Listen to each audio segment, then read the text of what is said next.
That's weird. The little face detector on my camera is detecting Chucky's face. And it keeps flashing. Hi, I'm here with a video talking about my favorite book tropes. I have 4, and I have a book recommendation to go with each one. Isn't that fun? Yeah, I know. It is fun. My 4th favorite book trope that I'm going to talk about is the enemies to lovers book trope. And when I say enemies to lovers, I don't mean abusive, manipulative asshole to lover.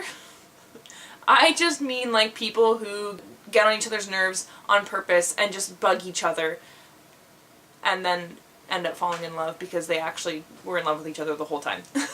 Oh, I was just gonna bug you, but we're already in love, so I won't. Okay.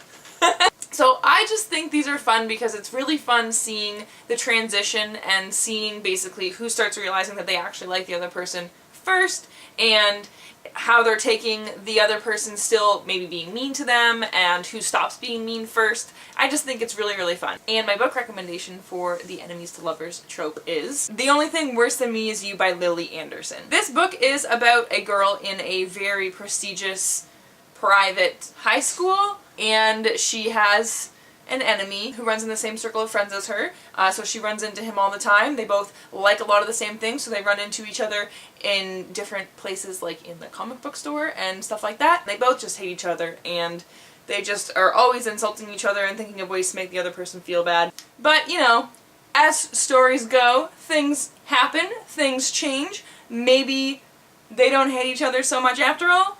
Anyway, I really enjoyed this. I liked the comic book references, and I thought it was a lot of fun. It did take me a little bit to get into, but I ended up really enjoying it. My 3rd favorite trope is, I don't know what to call it except for the you've got mail trope, where there's 2 people who are speaking to each other not in person, and one person finds out who the other person is way before the other person. So the person who knows who the other person is trying really hard to make the other person like them before they inevitably find out who they are, so that when they find out who they are, they're really happy about it.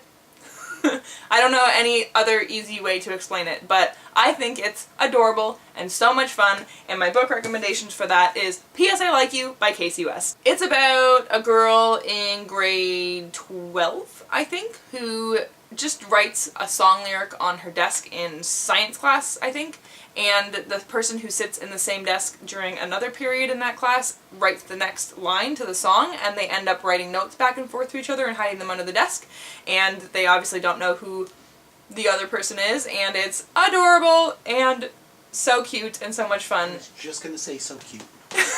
And it just warms my heart so much. And also, the thing that I love about Casey West books is that the romance takes so long to actually happen. They don't kiss until almost the end of the book, and usually. It's so frustrating, but it's so cute.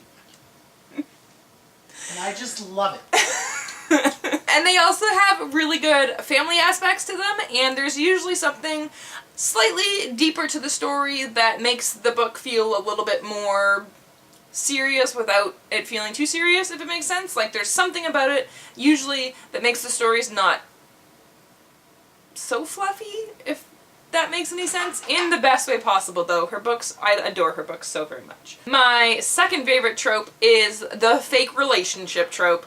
I love fake relationships, and it's for similar reasons as the enemies to lovers trope, because someone starts developing real feelings for their fake significant other before the other person, usually, and they're always afraid to say it, but at the same time, the person on the other side of the fake relationship is saying and doing things to them that makes it feel like they actually like them, but are they doing it because they like them, or are they doing it because they're in a fake relationship? So I love that about it. So much fun. I'm not going to tell you a book recommendation yet because my book recommendation for this is combined with my top favorite trope, which is famous people and non-famous people coming together. Whether it be friendship or relationship, mainly relationship. Hello. I love it. I've also just realized that all of my favorite tropes revolve around love, but whatever. I love the famous person and non-famous person coming together because it just makes me so cheery, because, I mean, everyone wants to be friends with a celebrity, right? Especially like a super cool celebrity. And I I just think that would be so much fun. Imagine being besties with a famous person who's cool. And it's just a fun, like, escape dream thing to read about. To be like, I can just pretend that it's me and that I'm friends with a famous person. And so my book recommendation for the fake relationship and famous person getting together with a non-famous person is When It's Real by Erin Watt. This book is about a girl who gets hired to be the fake girlfriend of this famous singer guy.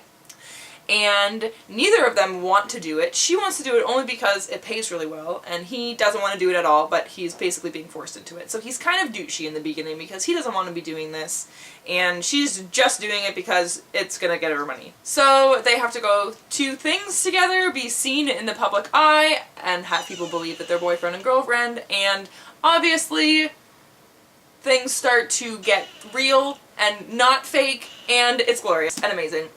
And I loved the character growth and the character development in this. I loved the stories that both the main characters had, and I really appreciated a lot of what happened in the story. I also really appreciated just the way certain things were tackled and the way certain things were handled in it. And I adored this book. I loved it so very, very much. So those are my top 4 favorite tropes matched with 3 books. And let me know in the comments what your favorite book tropes are and which ones you hate, and what your favorite books are that involve your favorite tropes, and we can have a fun chat in the comments. So I guess that's all for now. Bye. Have a good day.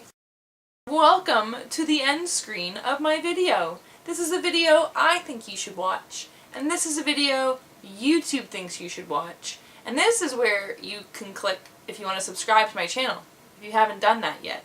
You should do that if you haven't done that. You know what else you should do? You should buy a copy of my book, Saving Mason. And if you email me, the email will be in the description, a picture or screenshot of your receipt, then I will send you a Saving Mason bookmark. It's laminated and it has a tassel and everything, and I'll also send you a chapter sampler of my next book that's coming out next year. So check that out. Bye!